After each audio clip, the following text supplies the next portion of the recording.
Welcome to the ride, y'all. Gavin Richard presents on my channel here on YouTube, GBoot2786. Whoever you are, wherever you are, I hope you all are doing great this beautiful Sunday on Mother's Day. I'm just recording this. I actually was too tired to do this last night as I was trying to find the right words to say something about the gentleman I'm going to talk about here. And obviously, if you've seen this man and know who this guy is. Little Richard, who passed away yesterday, the architect of rock and roll, the king of rock and roll at 87 years old, very flamboyant person, and that's even an understatement, a flamboyant pioneer who would get on the stage and put one leg up while he's playing the piano in with one hand. He passed away due to bone cancer at the age of 87, and Little Richard was one of, obviously, the pioneer of rock and roll. They say that because he, for a good reason, his songs such as Tutti Frutti, Good Golly Miss Molly, and I Hear You Knockin' are just a few of the songs that cement his legacy, and that influenced a whole new generation of entertainers, black and white, but in particular whites. I mean, Reginald Dwight, who's better known as Elton John, actually started playing piano because of Little Richard. The Beatles also studied Little Richard. The Rolling Stones, they actually opened for Little Richard when he was doing a tour in England. So they all took something from him. And the passing, and reason why his passing, I guess, has hit so many people hard, is that all of the legends of rock and roll and R&B that were cementing and coming through the 1950s. Such as Fats Domino, Dave Bartholomew, and you had obviously Chuck Berry. You have Etta James. You have all of these legends, Ray Charles, James Brown. All of those guys are gone now. Which is sad. Obviously all of us got to deal with death one day, but when you look at the world of music and what they did and how they changed it, all of those pioneers are no longer here with us, which is sad, but it's something we have to deal with. And this brother here, obviously Little Richard was someone, he was a bit of a fool and clown because he would always cut up, whether he was on stage or when he was doing an interview, you would always see him, oh, shut up, and do all of that stuff. But I saw a clip of when he was on Arsenio Hall's show and talking about his music and how they would get the white singer, Pat Boone. Pat Boone was the guy who would cover all of the black artists' tunes so that those black tunes wouldn't cross over to mainstream media, and so they couldn't handle black success, and especially the success coming from whites, especially young little white girls who were buying his albums and getting moist and stuff over Little Richard and Chuck Berry and those guys. Pat Boone would cover Little Richard's songs, and of course he would murder them.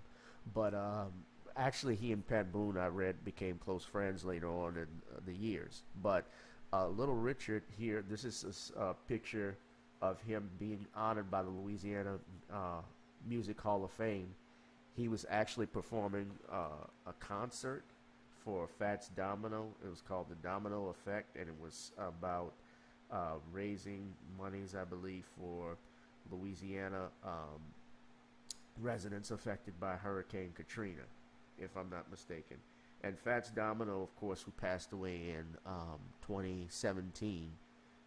Fats Domino was a legend in his own right here in New Orleans and around the world, because Fats Domino actually sold more records, with the exception of Elvis Presley during the 1950s. He had songs like Blueberry Hill and Walking to New Orleans and I Hear You Knockin' and so forth. And that song actually has been derived by and performed by various artists from Little Richard as well, who did cover versions of that. So right now, unfortunately, since we're dealing with the coronavirus, I'm sure we would be doing a second live for Little Richard somewhere here. And very important to note, just some things about Little Richard too. When he recorded that hit song Tutti Frutti, that actually was recorded here in New Orleans at J&M Studio, which was owned by a guy by the name of Casimo Matassa, excuse me, Matassa. And that New Orleans obviously was big in the R&B business when as far as record industries was concerned. And Little Richard was signed to Specialty Records, which recorded most of his early hits. The song I really liked was Long Tall Sally, because every time I see that, I think of Predator.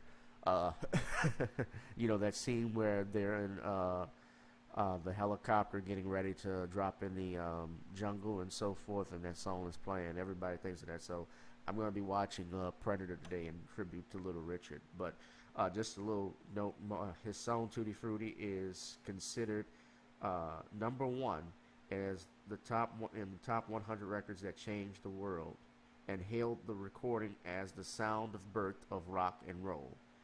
Number one by Mojo Magazine. In 2010, the song was added to the recording registry of the United States Library of Congress National Recording Registry. It was considered, quote, the unique vocalizing over the irresistible beat announced a new era in music. And in April 2012, Rolling Stone magazine wrote, the song still contains what has to be considered the most inspired rock lyric ever recorded. A wop babaloo wop a wop bamboo. But Little Richard rest on. And another interesting note, a lot of people don't know too, Little Richard actually was a self-ordained minister. And they were trying to talk about this in the Daily Mail a little bit. I was reading about how they threw a little, of course they got to throw a little thing in about LGBTQ, but they were talking about, because Little Richard was gay, it's not a secret, but he actually renounced that lifestyle, as he called it, saying it was contrary to God. He became a born-again Christian. There's actually a video of Little Richard in 2017 where he spoke before a crowd of people talking about his faith and being converted to Christianity, and also being a born again, excuse me guys, my nose is a little stuffy.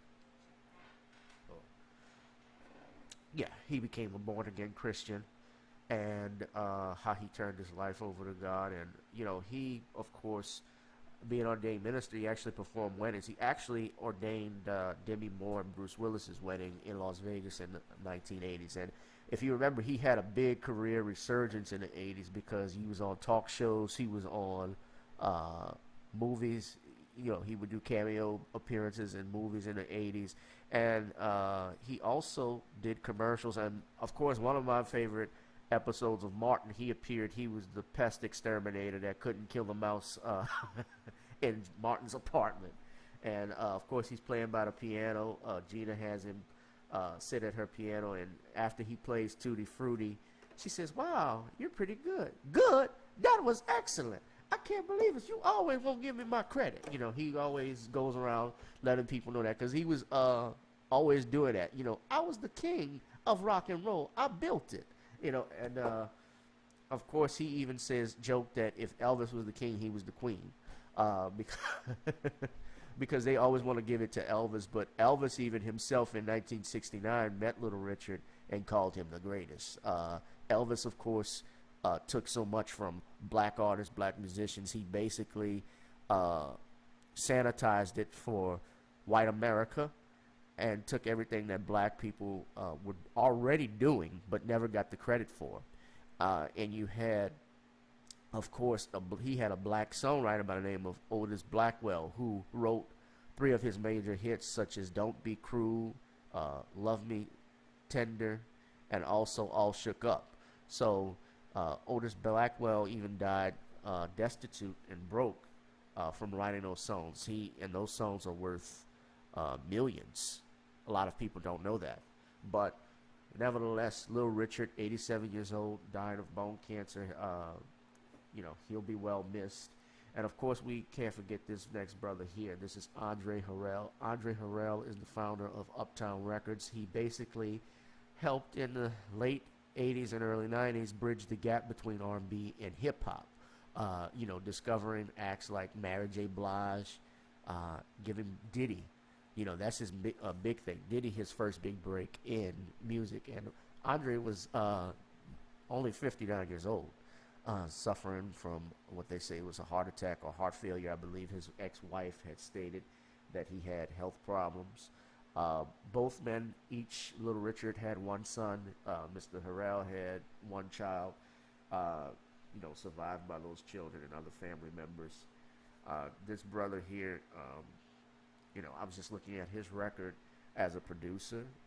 Heavy D and the Boys, bringing in Teddy Riley, bringing in. He was also a rapper too. Andre had a rap group back in the 1980s. 1980s, they did a song called Genius Rap. Let's see here. Hold on one second with me. Yeah, the hip hop duo was Dr. Jekyll and Mr. Hyde. He was the first half of that.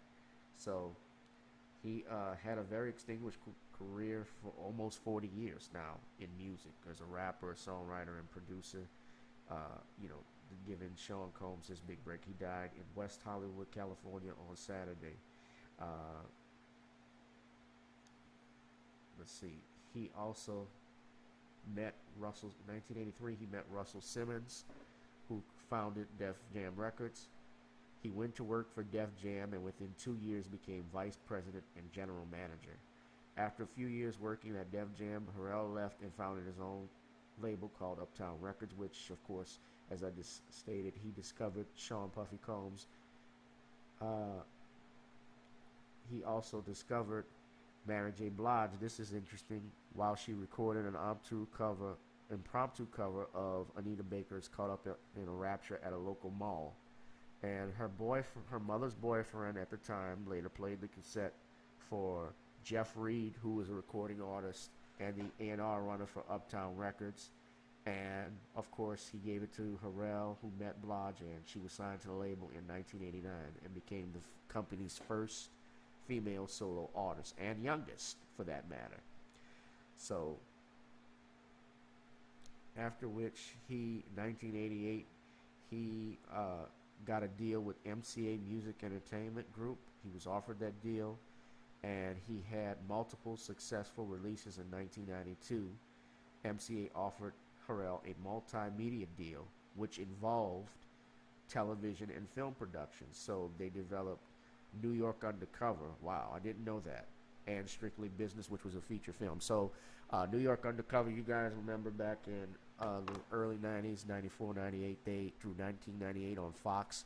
On Thursday nights, that was basically what we call Black Night, because Martin, Living Single, Rock were all on those, was on that block at that time, and New York Undercover was.